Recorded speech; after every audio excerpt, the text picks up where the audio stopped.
The film opens with Mallory driving through a desolate desert landscape. She is on her way to her sister Ella's house in Denver for her wedding preparations, which is scheduled for the following week.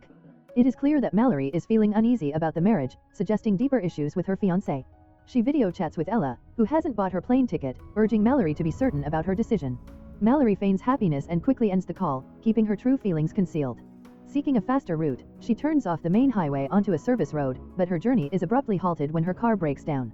Stranded in the remote area with no cell service, she is completely isolated. While attempting to change her soda-soaked clothes behind the car, Mallory is startled by a man named Kristen.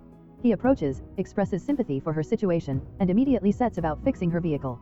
Kristen proves to be highly competent, and after a short time, he successfully repairs the car.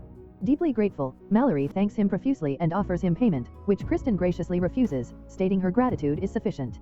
She drives off, but a moment later, she realizes the man was walking and decides to offer him a ride as a token of thanks. Once inside the car, Kristen becomes excessively talkative, constantly trying to impress Mallory and inflating his own importance. His behavior takes a dark turn when he suddenly suggests that fate brought them together and that their encounter was predetermined. He quickly drops his polite facade, becoming rude and making inappropriate remarks. Fed up, Mallory stops the car and demands he get out, but Kristen refuses, pulling out a knife and threatening to stab her unless she continues driving. Desperate to escape, Mallory notices Kristen is not wearing a seatbelt. She accelerates and deliberately steers the car off the road near a cliff, sending the vehicle plunging into a ravine. The car crashes, leaving Mallory suspended upside down, her leg trapped in the seat. Kristen, having been unbelted, is ejected from the car and sustains relatively minor injuries, while Mallory is severely incapacitated. She spots his knife and manages to retrieve and conceal it before Kristen regains consciousness and approaches her. Seeing her trapped leg, he callously tells her to free herself and then abandons her in the wreckage to die. Trapped near a river, Mallory screams for help to no avail. As night falls, the cold becomes intense, compounding her misery. She manages to find some clothes and puts them on, using the remaining car battery power to run the heater. The threat of wild animals from the nearby forest forces her to turn on the car's headlights, which successfully scares them off. Miraculously, she survives the freezing night and the entire next day, enduring the ordeal with no food and minimal water, still suspended upside down. On the morning of the third day, Mallory is in a terrible state when Kristen returns, looking healthy and radiating a smug enjoyment of her suffering. He proceeds to mentally torture her, eating and drinking right in front of her while discussing the irony of fate. He mentions an empty cabin nearby, suggesting a family who lives there must be away. Kristen taunts her, saying she likely won't survive the next night, and then leaves, ignoring her frantic screams and pleas for help. The third night arrives, and Mallory is able to find a lighter and burn some items for temporary warmth and light. She drifts off but is soon awakened by mice scurrying over her. Enraged, she kills one, and in a moment of desperate clarity, realizes that the mouse provides her only chance for food. Dying of hunger, she forces herself to eat the dead mouse. The next morning, a glimmer of hope appears as her phone rings, indicating a signal. However, before she can call for help, Kristen reappears. Mallory quickly hides the phone. Kristen tells her the cabin family has returned and that he has locked them inside. He then suggests he will help her escape. First, he takes her mobile phone after realizing she was concealing it. Then, he hands her a saw, clarifying that she is not to cut the door, but her own leg to free herself. Insisting this is her only way out, he leaves her to contemplate the horrifying choice. Mallory screams in anger and despair, throwing the saw away. Night falls, and Mallory is consumed by thirst. Suddenly, a heavy rainstorm begins, providing her with the water she desperately needs. Tuning the radio, she hears that the storm is causing severe flooding and forcing traffic onto side roads. Soon after, a car stops nearby, which turns out to be Kristen's.